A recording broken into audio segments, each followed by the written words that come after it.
여러분 이런 말을 들어보셨습니까? 인생은 반복이다. 종종 좀 지식인들이 그런 얘기를 하는데요. NGO 박사 중에 이영순 박사라는 분이 쓴 칼럼을 보니까 거기도 인생은 반복이다 이렇게 써놨어요. 그게 이제 내용이 뭐가 있냐면 뻔한 내용입니다만은 박사가 한 얘기니까 또 새롭게 들리긴 합니다. 좋은 일을 반복하면 좋은 인생이 되고 나쁜 일을 반복하면 나쁜 인생이 된다 이렇게 얘기했어요.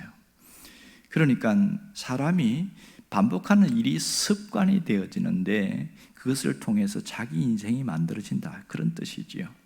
그러니까 좋은 습관을 반복하면 좋은 인생으로 살아가고 나쁜 습관을 반복하면 나쁜 습관으로 살아가게 된다 그런 뜻이 되겠습니다.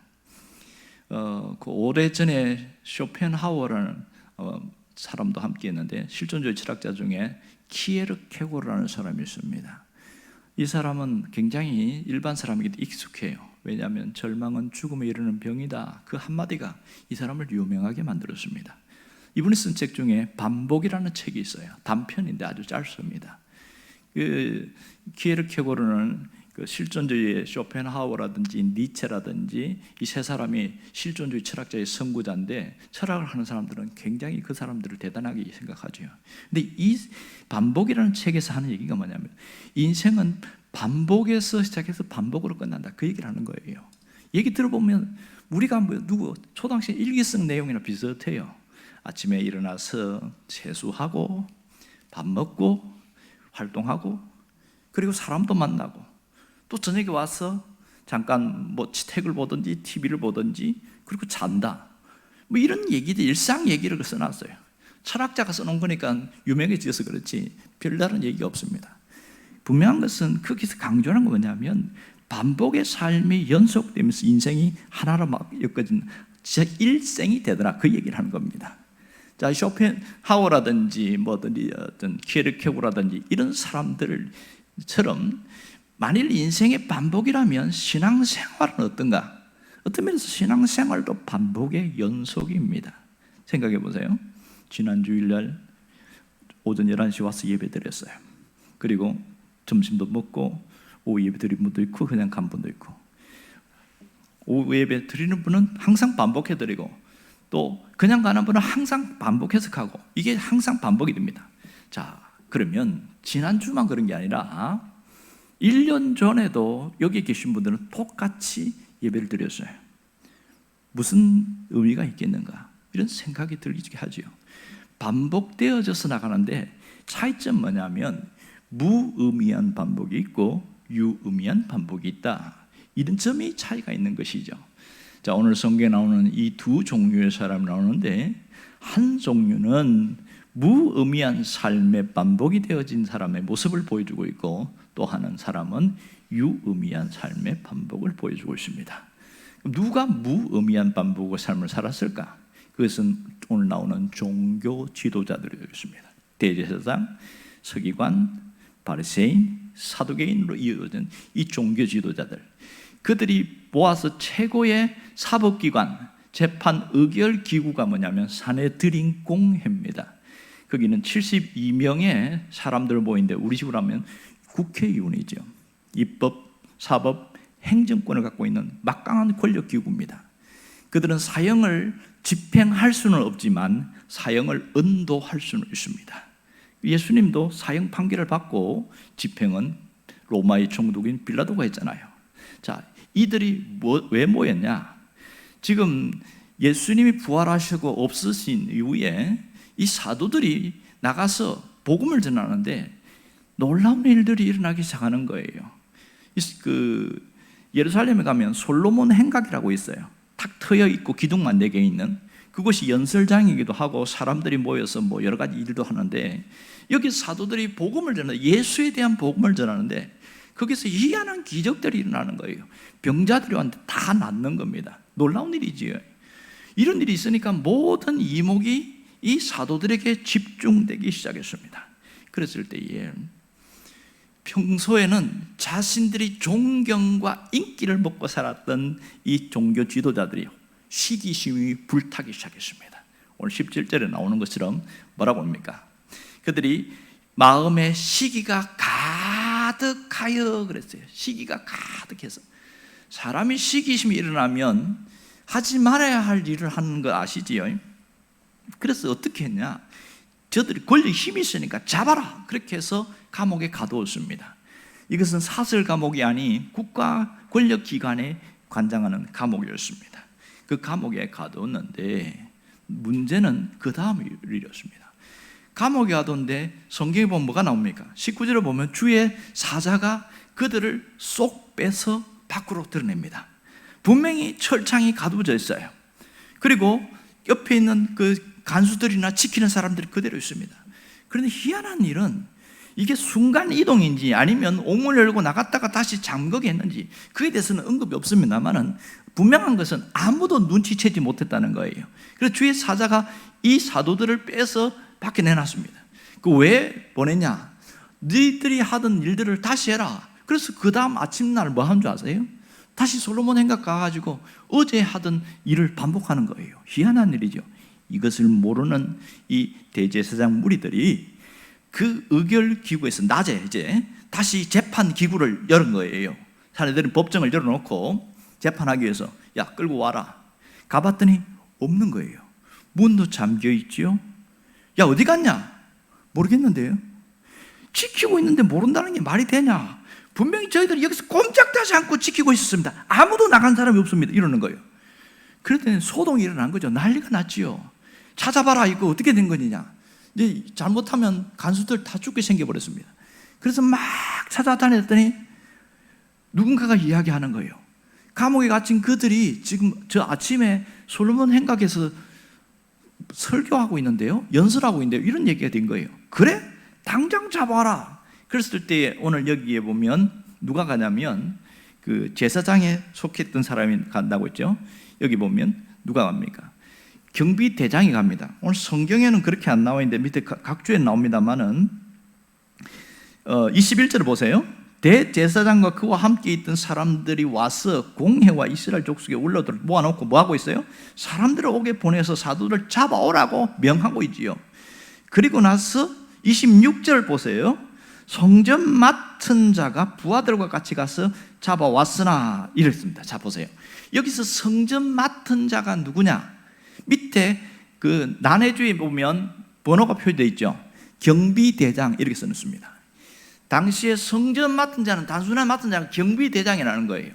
그러면 이 그 경비대장이 어떤 사람이냐면 유대 전쟁사를 기록했던 요세프에 의하면 경비대장은 직급으로 이야기하면 대제사장 그룹 다음에 제2위 서열 2위인 그런 고위직이었다 이렇게 얘기합니다. 그리고 굉장히 높은 직책을 갖고 있는데 이 사람에게는 얼마나 화가 나겠어요. 자기가 모든 경비를 맡고 있는데 감옥에 있던 사람이 갑자기 밖에 나가 있으니 그러니까 속을 부글부글 끓겠죠. 잡아 죽일 듯이 그냥 하고 싶은데 사람들이 너무 있는데 이 사람들이 그 분위기에 압도돼서 아무것도 못하고 강제로 잡지 못하고 그냥 정중하게 가서 좀 와주십시오 이렇게 된 거예요. 희한한 일들이 생긴 거죠. 이렇게 되었습니다. 자, 그래서 다시 산헤드린 법정에 세웠어요. 그렇게 세워서 어떻게 하는데 말을 너무너무 잘하는 거예요. 정규적인 학문의 공부를 배우지 않은 이 베드로가 말을 그들이 표현하면 청산유수처럼 너무너무 잘하니까 할 수 없어서 마지막에 그들이 한 일이 뭐냐면 40절에 보면 결국은 때려서 내놓습니다. 결국 그렇게 해서 끝나버리는 거예요.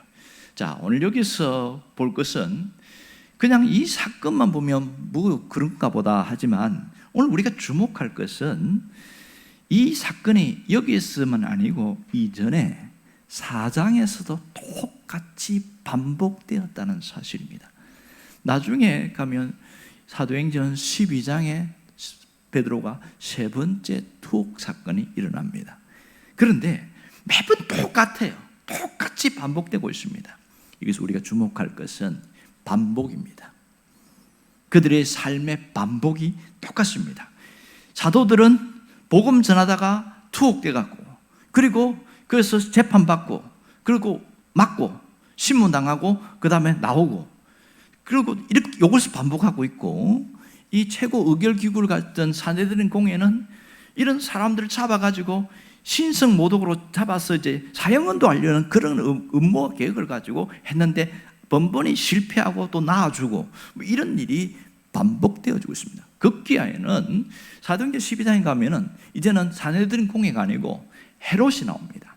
헤롯이 이 야고보를 죽인 다음에 이제는 다음 날 베드로를 죽이려고 하고 있습니다. 그때에 주의 사자가 그것을 끌어내지요.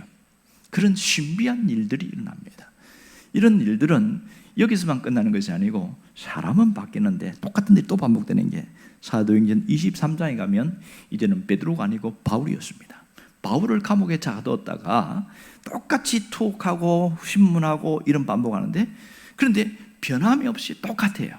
이 사내들인 그룹에 있는 사람들이나 사도들이나 서로 상반된 모습의 생활 패턴, 삶의 패턴이 계속 반복되고 있다는 사실입니다. 자, 그러면 언제나 약자들은 사도들이었어요. 복음 전한 자들이었습니다. 그들은 이렇게 핍박을 당하고 투옥을 당하고 고난을 당할 때 어떻게 했느냐는 거예요. 어떻게 했을까요? 주눅 들고 두려워하고 무서워서 벌벌 떨고 그랬겠나요? 그런 흔적이 한 번도 보이지 않습니다. 그들은 조금도 굴복하지 않았습니다. 오히려 더 당당했고 감옥에 갇혀있는 동안 구금된 상황 속에서도 오히려 더 하나님을 대한 신뢰가 높았다는 걸 알 수 있습니다. 29절에서 31절까지 보면 이 지금 2차 투옥된 베드로의 모습에서 얼마나 당당한지 봅니다. 하반절에 보면 29절 하반절에 사람보다 하나님께 순종하는 것이 마땅하니라. 지금 그 72명의 어마어마한 사법권을 가진 그 사내들은 공회원 앞에서 지금 이 얘기를 하고 있는 거예요. 그 다음 30절에 보면 또 이렇게 이야기합니다. 너희가 나무에 달아 죽인 예수를 우리 조상의 하나님이 살리셨다. 그리고 31절에는 이스라엘에게 회개함과 죄사함을 주시려고 그를 오른손으로 피사 임금과 구주로 삼으셨느니라 얘기를 하고 있습니다. 이 얘기가 처음 하는 얘기일까요? 그렇지 않습니다. 사도행전 3장에 성전 미문에 있는 안전뱅이를 고친 이후에 확 뒤집어졌잖아요. 난리가 났습니다. 그래서 베드로와 요한을 감옥에 집어넣습니다. 그랬을 때에 그들이 사내들은 공회 앞에서 뭐라고 이야기하냐면 이와 똑같은 이야기를 먼저 했다는 것을 알아야 됩니다. 사도행전 4장 10절에 보면 이 얘기가 나옵니다. 너희와 모든 이스라엘 백성들은 알라, 너희가 십자가에 못 박고 하나님이 죽은 자 가운데 살리신 나사렛 예수 그리스도의 이름으로 이 사람이 건강하게 되어서 지금 너희 앞에 있느니라. 지금 정인으로 세워놨단 말이에요. 그러니 한 말도 못하는 거예요. 그리고 12절에는 굉장히 중요한 얘기를 합니다. 다른 이로서는 구원을 받을 수 없나니 천하 사람 중에 구원을 받을 만한 다른 이름을 우리에게 주신 일이 없느니라. 누구한테 이야기하고 있어요? 이스라엘 백성들이 아니에요. 그 어마어마한 무시한 그 종교 지도자, 그 압도되는 그 앞에서 지금 보세요. 72명의 공회원들 앞에서 한 사람이 얼마나 강력하게 메시지를 전하고 있는지를 볼 수 있어야 됩니다. 그래서 19절에 이런 얘기 나오지요. 하나님 앞에서 너희 말을 듣는 것이 하나님의 말씀을 듣는 것보다 옳은가 판단하라. 아무도 말을 못합니다. 그 무시무시한 권력을 가진 사람들이 아무 말도 못하고 눈만 끔뻑끔뻑하는 이 황당한 모습을 한번 보십시오. 자, 19절에 보면 그런 얘기가 나오잖아요. 자, 정리를 해봅시다.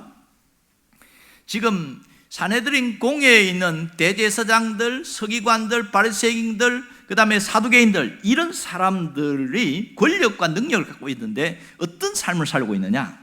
자신들의 기득권을 지키기 위해서 자기 욕망과 세속의 가치관으로 사로잡히는 그런 삶으로 이들을 겁박하고 짓누르고 꼼짝 못하게 하는 그런 모습입니다. 그러나 이와 반대로 사도들은 왜 이렇게 당당할 수 있었느냐? 그것은 자기 자신이 예수를, 부활하신 예수님을 만난 이후에 달라졌거든요. 그 예수님을 만나고 나서 우리가 메시아 하나님을 만났다, 그 확신이 드니까 이제는 삶 자체가 달라졌어요. 자기를 위한 삶이 아니라 주님을 위한 삶이 계속 반복되어지고 있는 거죠. 그래서 4장에서 투옥되었을 때도 똑같이 공회 앞에서 이야기했고 5장에서도 당당하게 그렇게 이야기할 수 있었던 것은 그들의 삶이 한결같은 거예요. 마지막까지 주님을 위한 삶에 반복이 되어졌고 연속되어졌기 때문에 일어난 일입니다. 이 사도들의 말을 듣고 그러면 이 공회원들이 어떻게 했을까요? 달라졌을까요? 그렇지 않았습니다. 그들은 여전히 자신들이 갖고 있는 그 권력과 그 세속의 욕망을 버리지 않았습니다. 일찍이 예수님은 이것에 대해서 살아계실 때 분명하게 말한 적이 있습니다. 누가복음 13장 48절인가요? 거기 보면 28절에 이 얘기가 나옵니다. 너희가 아브라함과 이삭과 야곱의 모든 선자는 하나님 나라에 있고 오직 너희는 밖에 쫓겨난 것을 볼 때에 거기서 슬피 울며 이를 갈미시라. 얼마나 충격적인 줄 아세요? 이 말이 한마디로 하면 뭐예요? 너희는 하나님 나라의 백성이 아니다. 그리고 하나님 나라 들어갈 수 없고 지옥에서 슬퍼하면서 이를 갈 것이다. 얼마나 끔찍한 얘기인지 모릅니다. 왜요? 회개하지 않기 때문에. 결국은 마지막 자기 욕망을 위해서 반복된 삶을 사는 사람들은 결국은 후회하면서 그렇게 인생을 마감하게 될 것이다. 주님이 그 얘기를 하고 있습니다. 그럼 이런 의문점을 들죠. 아니, 예수를 믿으면 삶이 반복하지 않습니까? 그 삶은 뭐 다른 삶이에요? 이렇게 물을 수 있어요. 여러분 어떻게 됐을까요? 사도들의 모습을 한번 봅시다. 성전 미문에서 그 사날 때부터 그 안전뱅이로 살았던 그 사람, 40년 동안 살았던 사람이 살아났어요. 두 발로 걸었어요.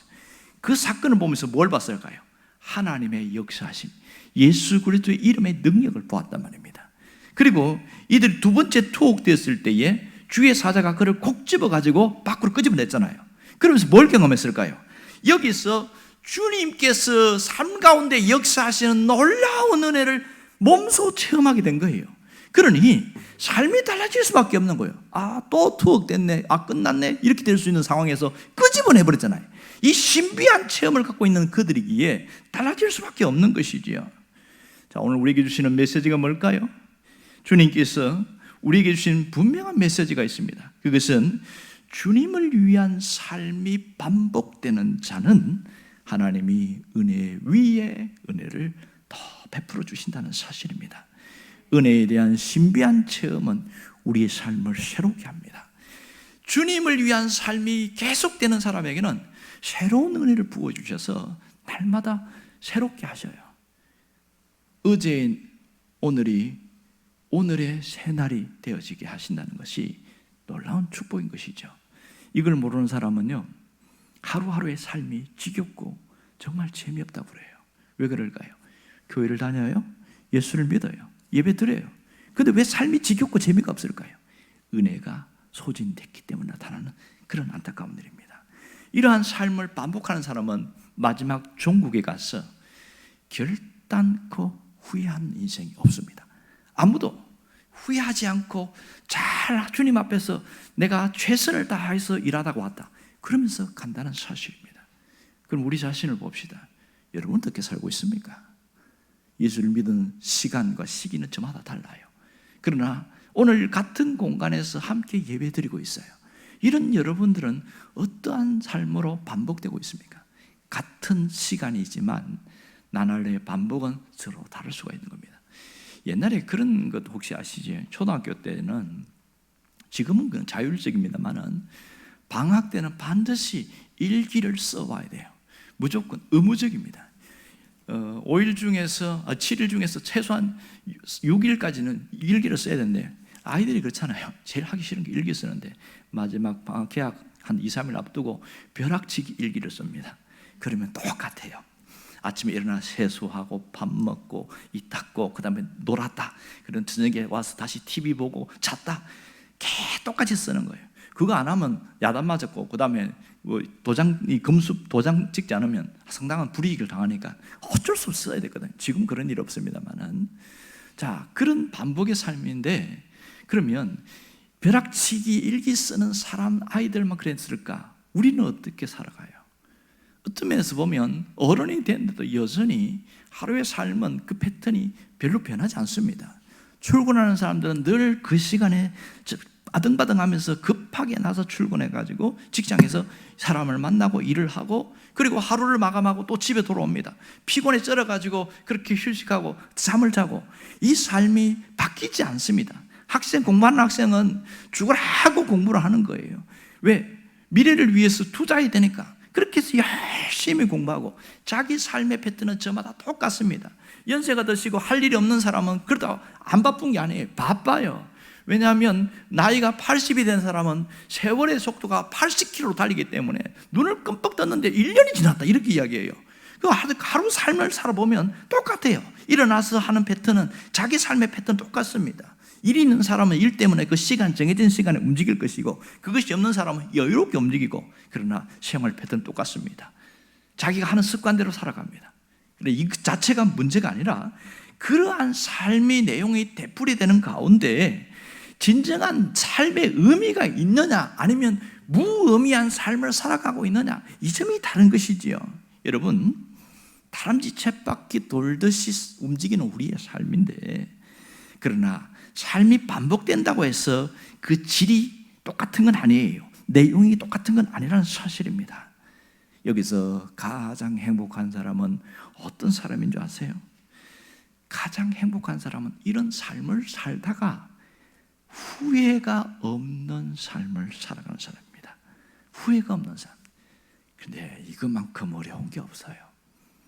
후회 누가 하고 싶어 사나요? 내 뜻대로 안 되고 내가 원하는 대로 이루어지지 않아서 후회가 되는 것이죠. 건강을 잃어버린 사람들은 항상 이렇게 후회합니다. 내가 건강할 때 조금 더 신경 쓸 걸 이미 잃어버리는 것을 찾을 수가 없죠. 또 사람을 잃어버린 사람은 그때 내가 좀 더 관심 가지고 더 사랑할 걸 끊임없이 후회가 우리를 치고 있습니다. 여러분, 하나님 우리가 반복되는 이 삶 가운데 어떻게 살기를 원할까요? 단순 반복의 삶을 살지 않기를 원하고 있습니다. 하나님은 의미 있는 반복의 삶을 살아라. 주님이 원하는 것은 그거예요. 의미 있는 반복. 그러니까 삶의 반복에 그 속에 가치가 있어야 되고 질이 좀 달라야 된다, 그 얘기를 하고 있는 거예요. 어떻게 하면 이 가치 있는 삶을 살 수가 있습니까? 간단해요. 자기 삶 속에 내가 끝나는 날에 조금도 후회가 없는 그런 삶을 사는 것이 굉장히 가치 있는 일이죠. 뭘 어렵겠습니까? 인생의 비극은 내 인생이 끝나는 날에 끊임없이 후회한다는 것에 있다는 겁니다. 대부분 후회는 미래가 아니라 과거에 대한 일입니다.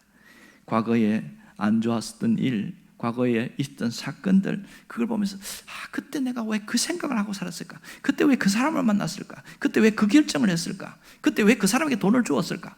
끊임없이 후회를 하게 되어지는 겁니다. 그 후회가 좌절과 끊임없는 집착으로 질병으로 찾아오는 것이지요. 심리학자들이 보면 사람이 후회하는 데는 두 가지가 있다, 이런 얘기를 합니다. 하나는 행동 후회가 있고 또 하나는 비행동 후회가 있습니다. 심리학자 중에 닐 로즈라는 분이 있는데 이분이 쓴 만일의 심리학이 있습니다. if 심리학, 만일 심리학이라는 그 책에 보면 행동 후회와 비행동 후회 두 가지가 있다는 얘기를 정확하게 하면서 누가 더 심리적으로 안정을 찾아가냐, 행동 후회를 하는 사람이다, 이런 얘기를 써요. 그럼 뭐 심리학자 하는 얘기니까 어렵게 썼는데 이런 얘기예요. 가령 어떤 남자가 어떤 여자를 짝사랑한다고 했을 때에 내가 저 사람에게 당신을 사랑한다고 고백했을 때에 곧 퇴짜 맞았어요. 거절당했어요. 그럴 때는 행동 후회를 한다는 거예요. 내 그때 말하지 말걸. 괜히 말해가지고 내가 자존심도 상하고 막 그렇게 기분이 막 감정도 안 좋고 하루 종일 맨날 며칠 가고 뭐 이렇다는 거예요. 또 하나는 뭐냐면 짝사랑하는 사람이 있는데 사랑한다고 고백을 하지 않은 것을 비행동 후회라고 합니다. 뭐 되게 어려운 건 아니에요. 그러면 이렇다고 이야기합니다. 닐 로즈는 뭐라고 그러냐면 행동 후회는 자기 감정을 추스르지 않는다는 거예요. 어떻게 추스르냐?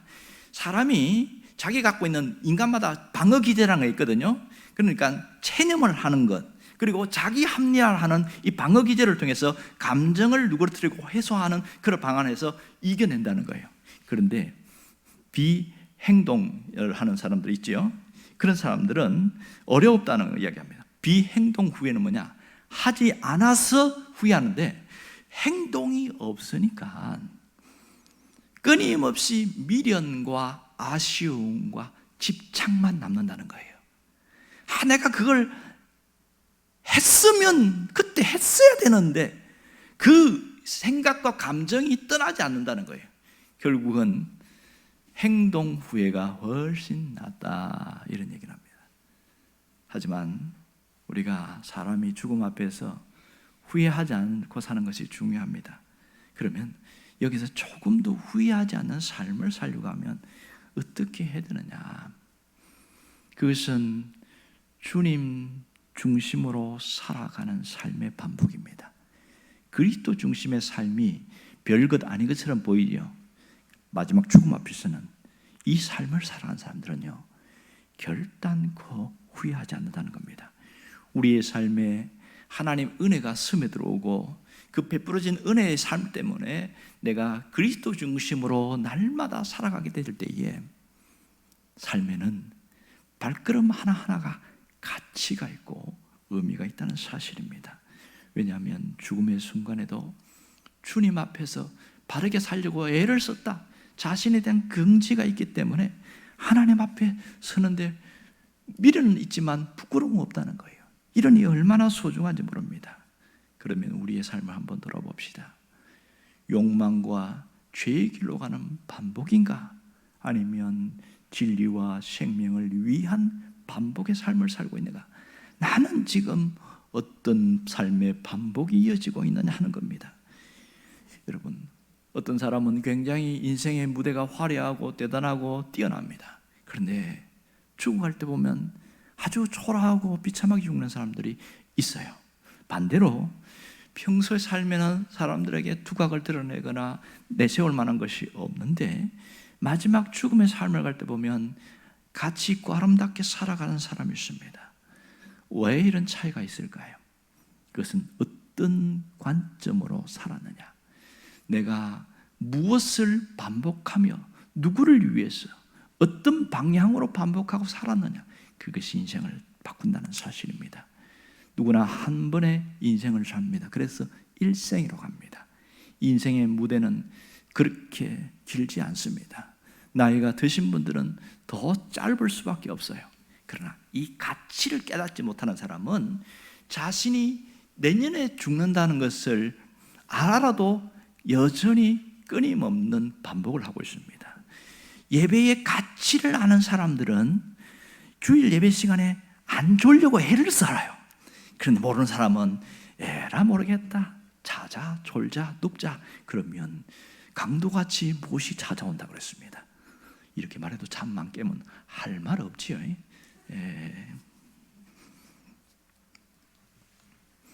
우리가 다 잘 살기를 원해요. 제대로 살기를 원해요. 그런데 오늘 하루하루의 선택이 내 삶을 새롭게 한다는 사실을 깊이 깨닫고 각성하면서 사는 사람은 많지 않습니다. 누가 하루하루의 삶을 소중하게 여기며 살아갈까요? 그것은 나를 위한 삶이 아니라 주님을 위한 삶으로 살아가려고 애쓰는 사람입니다. 하나님은 마지막 날까지 주님을 위한 인생의 반복을 하는 그 사람을 주목하고 있습니다. 그가 무슨 일을 하든지 어떤 일을 하든지 그 사람을 주목하고 그분의 길을 이끄시고 그를 통하여 하나님의 나라를 세워나간다는 사실입니다. 우리는 하나님의 일꾼이에요. 우리는 하나님 앞에 쓰임받기를 원해요. 그렇다면 내가 죄와 욕망과 정욕을 위한 세속의 가치관을 위한 그런 방향으로 틀어버리면 하나님이 쓰실 수가 없는 거예요. 아무리 재능이 뛰어나도 소용없습니다. 하지만 오늘 여기서 우리가 결단할 필요가 있습니다. 내 인생의 반복을 주님을 위한 삶으로 터닝하겠다. 그때부터 주님이 주목하기 시작한다는 사실입니다. 정말 사도 바울은 자신이 예수를 믿은 이후에 삶을 완전히 터닝해버렸어요. 그가 갖고 있는 화려한 스펙, 많이 공부한 거, 로마 시민권, 대단한 거 다 버리면서 뭐라고 이야기합니까? 쳐다보지도 않겠다 하면서 난 배설물처럼 여기겠다. 그래서 그리스도를 바라보면서 마지막 죽음을 향하여 가면서도 나는 그리스도를 온전히 바라보면서 나아간다. 디모데후서 4장에 그 얘기하고 있잖아요. 지금도 사도 바울이 죽은 지가 2000년이 지났지만 그의 삶은 빛나는 이유는 온전히 그리스도를 주목하고 살아왔기 때문입니다. 주님을 위한 인생의 반복은 이렇게 우리를 새롭게 한다는 사실입니다. 여러분, 오늘 우리 여기서 우리가 무슨 결심을 해야 할까요? 이제 영혼을 살리는 생명의 시간을 만들어 나가기로 결심할 수 있기를 원합니다. 영혼을 살리는 생명의 시간입니다. 이것이 무엇입니까? 궁극적으로는 영혼 구원이 첫 번째겠지요. 또 하나는 나를 통해서 내 옆에 있는 사람이 용기와 소망과 위로를 얻고 삶의 희망을 갖게 되는 것, 이것이 영혼을 살리는 생명의 시간으로 만들어 나가는 자의 모습이라고 할 수 있습니다. 그러면 이러한 삶을 살려면 어떻게 하면 되죠? 그것은 아주 간단합니다. 자기 욕망을 위한 삶을 반복을 멈추는 겁니다. 자기 자신을 위한 삶의 반복을 멈춰버리는 것, 여기서부터 시작이라는 겁니다. 욕망을 위한 삶은 순간은 만족이지만 결국은 물거품처럼 사라질 것이기 때문입니다. 여기서 터닝하면 어떻게 해야 돼요? 주님 안에서 주님을 위한 삶의 반복으로 방향을 선회하는 겁니다. 주님을 위하여, 주님을 향하여 주님의 뜻을 바라보는 그 삶의 반복입니다.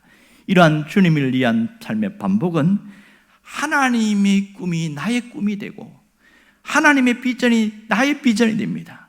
예수님의 그 능력이 내 능력이 되기를 원하는 것이죠. 여러분, 이런 삶이 되기를 원합니다.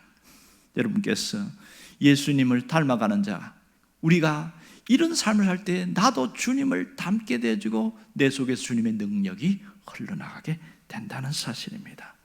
또 하나는 이 세상을 사는 동안 순간순간 주님을 의지할 수 있기를 바랍니다. 순간순간 주님을 의지하는 사람은 달라져요. 나를 의지하던 것, 뭔가 세상의 것, 돈을 의지하는 삶을 멈추기를 원해요. 이렇게 주님을 의지하는 사람은 삶의 고백이 달라져요. 어떻게 달라져요? 그 입술에 진정한 감사가 있어요. 지난번에 이야기한 것처럼 감사가 사명이 되어서 그렇게 살아가려고 애를 쓰는 거예요. 왜 이게 중요한 줄 아세요? 감사가 사명인 줄 아는 사람은 자기 삶을 일으킵니다. 감사로 내 삶을 새롭게 나갑니다. 그리고 그 감사는 나 자신에 대한 인정과 격려가 있고 하나님에 대한 사랑함이 그 속에 묻어나거든요. 그러므로 단순히 입술의 감사가 아니라 내 전인격의 감사가 삶을 바꾸어 놓습니다. 여러분, 우리 인생은 정말 짧습니다. 영혼을 살리는 생명의 시간으로 만들어 가지 않으면 우리는 어디로 흘러갈지 몰라요.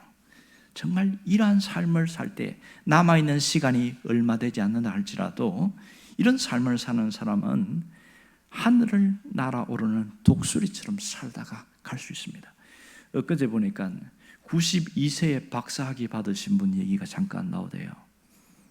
이분 보니까 피부는 이렇게 좀 나이 든 모습이 보이는데 그 말하는 것과 눈동자 보니까 아주 살아있어요.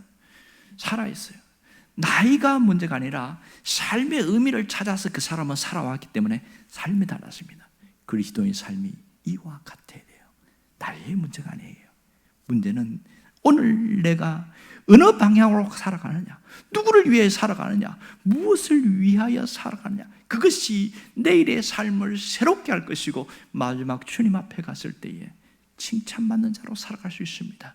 여러분 모두가 반복되는 그 삶이 가치가 있고 의미가 있고 소중한 삶을 살다가 주님 앞에 가기를 주의 이름으로 축원합니다.